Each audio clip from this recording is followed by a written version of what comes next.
Today, I'm going to explain an American psychological thriller film called Sightless. Spoilers ahead. Watch out and take care. The film starts with a young girl who is depressed and alone. She then decides to jump off of her apartment balcony.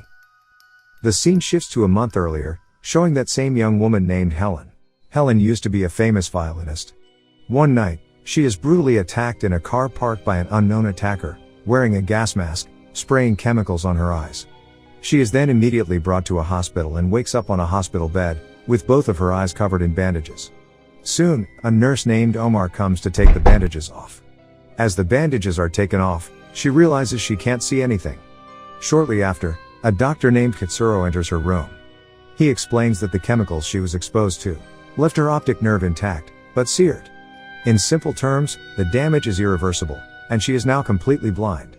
Having lost her eyesight forever, Ellen is distraught and only reluctantly accepts her altered situation. Then, a detective named Bryce comes and asks her questions about the incident. She explains to Detective Bryce what she knows.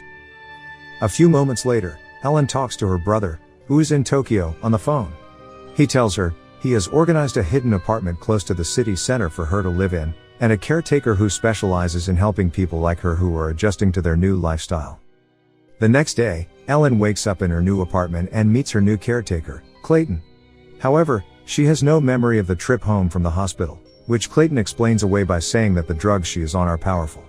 Clayton tells her that he is a professional caretaker, and he will assist Ellen in her daily activities and slowly assist her transition as a blind person. He will come to her place every day at 11 a.m. and leaves at 2 p.m. He adds that she is now in her new apartment on the 9th floor of the building, and he explains the layout of the apartment to Ellen. After Clayton leaves, Ellen tries to call her friend, Sasha, and her brother. But both of them do not pick up her calls. She feels so empty as she has neither family nor friends to talk to during this difficult period. The next day, Clayton brings Ellen a pet budgie in a cage. She asks him what color it is. Clayton tells her it's baby blue. Afterward, Ellen notices that when she stands next to one of her windows, she can hear the noise from the busy street below, but when she stands near another window, she can't hear anything. Clayton explains that the glass there is thicker, so she won't be able to hear anything. They both then talk to each other about their lives, slowly forming a close bond between them. Ellen then asks permission to touch Clayton's face, to which he agrees. That night, Ellen hears a woman crying while being abused by someone. She initially believes the woman is in her apartment, but it turns out that the crying sound comes through the vent.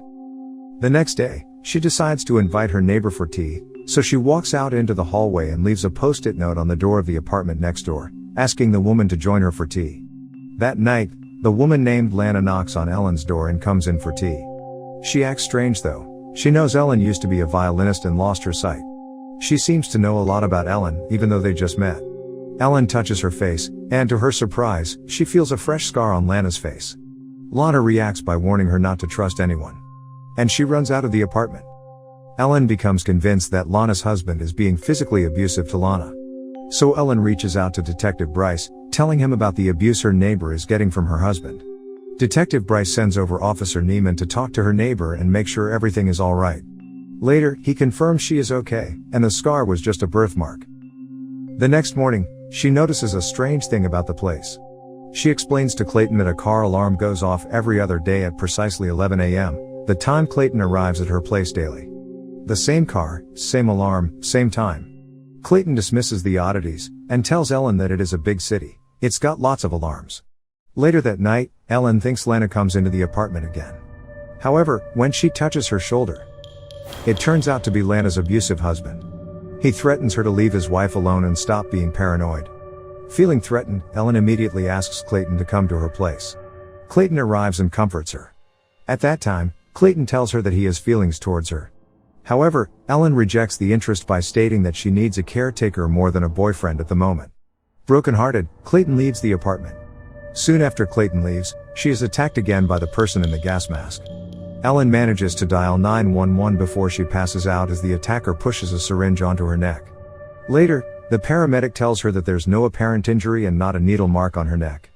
When Detective Bryce comes in, he tells her that the CCTV also shows no one enters the apartment after Clayton. After hearing that, Ellen feels distressed. She can no longer believe her own perceptions. Feeling isolated from everyone in her life and believing someone is after her, Ellen decides to end her own life. And that is when we jump back to the beginning, and watch as she writes a suicide note, and then climbs up onto the balcony railing, and jumps off. However, instead of dying, Ellen falls 6 feet and is just fine. She quickly discovers that she's in a soundproofed room. A room without a door. A room with speakers that play the sounds of the city. A fictional city, and a fictional high-rise. She quickly realizes the apartment she was staying in was fake, and all of the noises outside were coming from a speaker system. She hears the 11 a.m. car alarm go off and climbs back into the apartment. After climbing back into her apartment, she explores the hallway only to find she cannot escape. So, she heads out and knocks on Lana's door. And Lana tells her that this is home, that there is no leaving. Clayton then arrives to cook Ellen's dinner. When they sit down to eat dinner, Ellen hears Clayton knock on the table twice. Ellen recognizes this double tap knock and realizes that everybody else she's interacted with since the attack has the same knocking. That's when she realizes everyone she's met since she woke up in the hospital, the nurse, the doctor, the police detective, the paramedic, Lana's husband, were all Clayton. Realizing this truth, she pretends to drop her drink and hits him on the head with a knife block. She immediately takes his key and a taser and escapes down the hallway into the apartment next door. However, it is actually a weird empty storage area, where Clayton keeps all his costumes and everything else he needed to pull off this ruse. Clayton has been using various disguises to play everyone. Even more surprising, Ellen finds her assailant's outfit, which reveals that Clayton was the one who attacked Ellen to make her blind, and took her directly to this fake apartment to keep her captive. She then finds Lana, who is actually real, in a hidden room. This room is the fake hospital room she was brought to at the beginning of the film. She reveals she is Clayton's sister, and she helped him kidnap Ellen. She then tells Ellen their only hope of escape is by using the hidden vent in Clayton's room. As Ellen is trying to escape, Clayton catches up to her, knocks her out, and drags her into his room. It's the room that Lana had previously mentioned contains the only way out through a vent in the wall. Ellen feels the air from the vent and realizes that she has yet another chance to escape. Clayton launches into a monologue explaining his actions.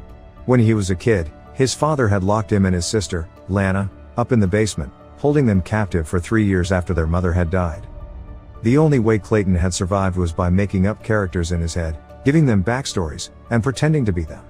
But what had truly saved him was the music that Lana played for them in the attic. The music he heard was Ellen's, who was a child prodigy violin player. He refers to her as his light in the dark. So now, he wanted to be the same for her. As he relays his story and motives, Ellen grabs a chance to decapacitate him with the taser and opens the vent, but discovers that it's too small for her to crawl through. Taped inside the vent, Ellen finds a small vial of the same substance that had blinded her. When Clayton comes around again, she sprays the substance in his eyes, effectively blinding him too. As Clayton writhes in pain, Lana arrives on the scene. Upon seeing Clayton disabled, she frees Ellen, sending her out into the real world. 6 months later, Ellen prepares to go on stage to the sound of an elated crowd. And that's how the movie ends. Now, for the explanation. When watching this movie, we may notice that Ellen is in every single scene from the very beginning to the very end. The reason for this is that this entire film is told from Ellen's perspective. Everything we see in this film is what Ellen assumes is there. We see what Ellen thinks she would be seeing. The only things we can trust as viewers is what Ellen hears and what Ellen touches. This is best signified by the bird at the beginning, which changes from green to blue as Clayton describes to Ellen that the bird is blue. If Ellen thinks the bird is blue, we see the bird as blue.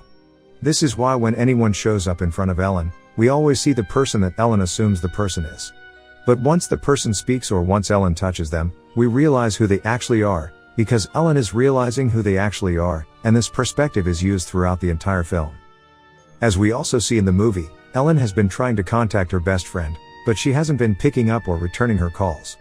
This is because Clayton has disconnected her from the outside world. Ellen's friends and family had no idea she was missing.